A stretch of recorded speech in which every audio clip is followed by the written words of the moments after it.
You have been sitting in a strange kind of waiting room lately, looking at the clock and wondering why the hands aren't moving. And deeper than that, you have been wrestling with a quiet frustration that perhaps your prayers are hitting a ceiling and bouncing right back down to the floor. It feels less like a tragedy and more like a stalemate, where you have all this intense power and desire to move mountains, but you have been denied the permit to start digging. For those of you born between October 23rd and November 21st, this sensation of being paused is not a punishment, and it is certainly not because you have been forgotten by the divine forces that govern our lives. You are experiencing this because the rules of engagement are changing, and the universe is waiting for you to stop asking for permission and start picking up the tools yourself. Before we decode exactly what this means for your timeline leading into 2026, I want to introduce myself to anyone who might be crossing my path for the first time. I am Madam Tina, and I have spent over 25 years reading the energetic blueprints of the stars and the soul, helping people understand that destiny is not something that happens to you, but something you build with your own hands. You need to stay with me through this entire reading because we are going to talk about a specific shift in how you manifest reality, one that turns you from a passenger into a pilot. And if you leave early, you might keep waiting for a rescue boat that was never scheduled to arrive because you were supposed to build the bridge. The core message for you right now revolves around the concept of active participation. In the past, specifically over the last 7 or 8 years, you might have felt that your life was a series of reactions to external events. Things happened to you, betrayals, losses, sudden changes in employment, and you had to scramble to survive them. You became a master of survival, a warrior who could take a hit and keep standing. But the energy of 2026 is not about survival, and that is why your old survival tactics feel exhausting right now. God, or the source, or whatever name you give to the infinite, works best when you engage in the process. You are being asked to stop waiting for the water to part and instead start walking into the river until your feet get wet. This is terrifying for a Scorpio because despite your brave exterior, you have a deep need for control and security. You want to know the outcome before you make the investment. However, the astrological weather is pushing you into a season of blind faith, where the path only lights up one step at a time, and only after you have taken that step. This feeling of heaviness you are carrying is actually the weight of unspent potential. It is energy that has nowhere to go because you are holding it back, waiting for a sign. You might be looking at your life and seeing a lot of closed doors, but the spiritual truth is that those doors are not locked. They are just heavy, and they require you to push them open. The narrative you have been telling yourself about being stuck is an illusion. You are not stuck. You are hesitating. This hesitation comes from a trauma response, a fear that if you try and fail, it will confirm that you are not supported. But 2026 is bringing an energy of co-creation. This means that nothing moves until you move. The moment you make a decision, even a small one like changing your daily routine or reaching out to a new contact, you will feel the gears of the universe lock into place and start turning. Think of your life right now like a garden that has been allowed to grow wild. It is not dead. In fact, it is teeming with life, but it is chaotic and overgrown. You cannot just pray for a beautiful garden. You have to get on your knees and pull the weeds. That is what this current phase is about. It is about the unglamorous work of preparation. You are clearing the ground. This is why you might feel a sudden disinterest in the drama that used to consume you. You used to thrive on the intensity of emotional battles, but now you just want peace. You want a flat, clean surface to build upon. This shift in desire is the first indicator that you are maturing into a higher octave of your sign. You are moving from the scorpion, which reacts and stings, to the eagle, which observes and transcends. The silence you hear when you ask for guidance is not an absence of an answer. It is the silence of a teacher watching a student take a test. The teacher is quiet because they know you know the answer. You have done the work. You have learned the lessons. Now you have to apply them without someone holding your hand. This is the ultimate form of respect from the universe. It is treating you like an adult spirit. So, if you have been feeling abandoned, flip the script. Realize that you are being trusted.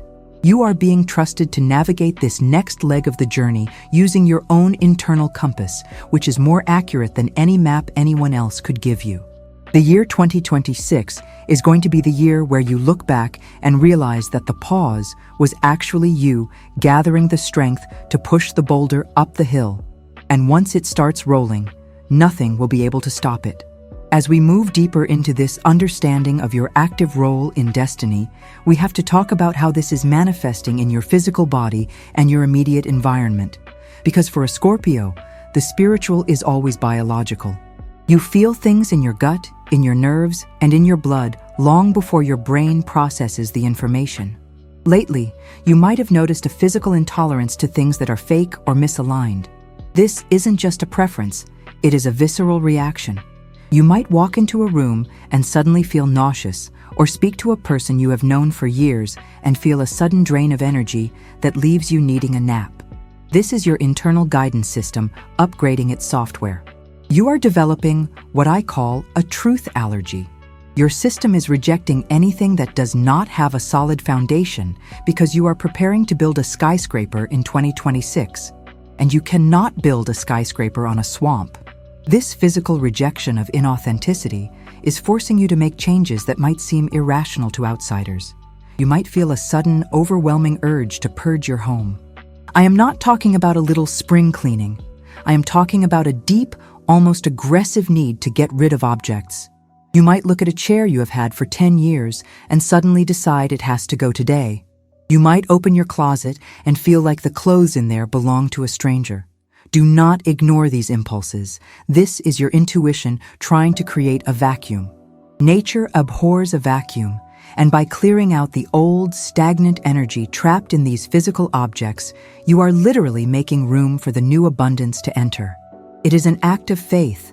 You are throwing out the old furniture before the new furniture has arrived, trusting that you will not be sitting on the floor forever. There is also a significant shift happening in your nervous system. You have likely spent years running on high alert, constantly scanning the horizon for threats. This hypervigilance was necessary at one point in your life, perhaps during a difficult childhood or a toxic relationship, but now it is becoming a hindrance. Your body is trying to downshift from survival mode to creation mode. Survival mode consumes a massive amount of energy just to maintain the status quo. Creation mode requires that energy to be available for building. So, you might find yourself sleeping more, or craving silence, or losing your appetite for loud, chaotic environments. This is your battery recharging. You are not becoming boring. You are becoming potent. You are conserving your power for the things that actually matter, rather than leaking it out on people and situations that are never going to change. Pay close attention to your hands and your voice during this time. Scorpio governs the transformative processes, but your connection to the throat chakra is clearing right now. You might find that you physically cannot say yes when you want to say no anymore. The words get stuck in your throat. This is a protection mechanism. In the past, you might have agreed to things out of guilt or a sense of obligation, and then resented it later. Your body is no longer allowing you to betray yourself in that way. It is stopping you from signing contracts, energetic or literal, that are bad for your soul. This might cause some friction with people who are used to your compliance. But remember, their comfort is not worth your health. You are learning that your energy is a currency, a very expensive currency, and you are starting to be much more selective about where you spend it. We also need to address the concept of grounding. Because your intuition is flying so high right now, you need to be very intentional about connecting with the earth. This is why you might feel drawn to gardening, or walking barefoot, or even just lying on the floor.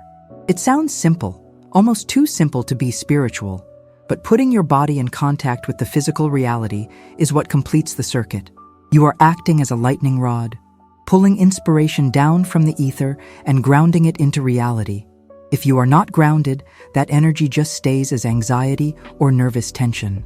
When you engage in the process of grounding, that anxiety transforms into excitement and drive. You stop shaking and start moving.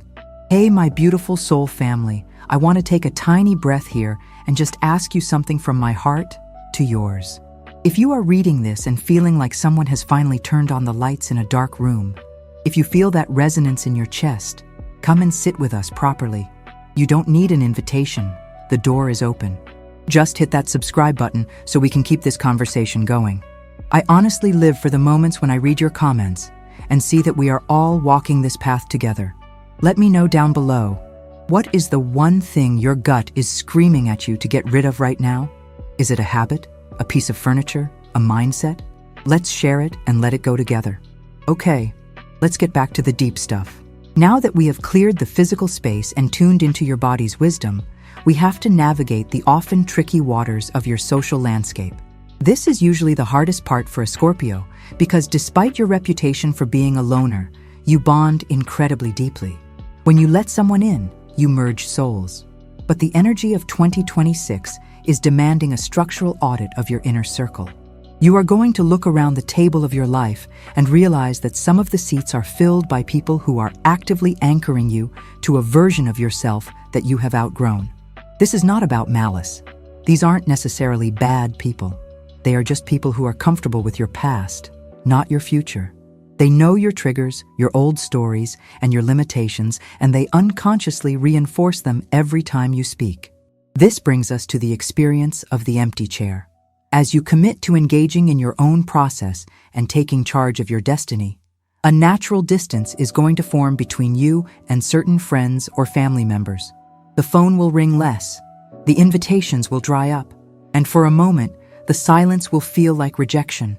It will feel like you are being isolated. But I need you to reframe this immediately. This is not isolation. It is insulation. You are being wrapped in a protective layer of solitude so that you can hear your own thoughts without the static of other people's opinions.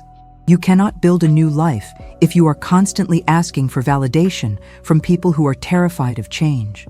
You are the architect, and sometimes the architect needs to kick everyone off the construction site so they can focus on the blueprints. You will find that your tolerance for fixer-upper relationships hits zero. Scorpios love a project. You love to see the potential in broken people and try to love them into wholeness. But you are realizing that this is often a distraction from your own work. Every hour you spend trying to solve someone else's crisis is an hour you are not spending on your own dreams. The realization hitting you now is that you cannot save anyone who does not want to save themselves. And more importantly, you are not required to set yourself on fire to keep others warm.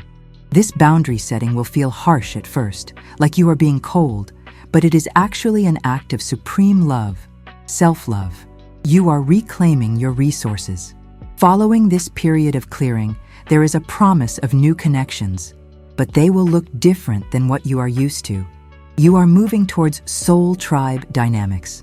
These are people who meet you at your level of intensity and depth. You won't have to explain your jokes or apologize for your passion or dim your light so they don't squint. But here is the catch. These people cannot enter your life until the space is made. If your life is cluttered with energy vampires and time wasters, the high vibrational people will walk right past your door because there is no room for them to sit down. You have to be willing to sit with the empty chairs for a little while. You have to be willing to eat alone, to walk alone, to go to the movies alone, and find peace in your own company. When you stop fearing loneliness, you become magnetic. This social shift also involves a change in how you communicate. You are done with small talk. You want to talk about the universe, about legacy, about fears, about the things that keep us up at night.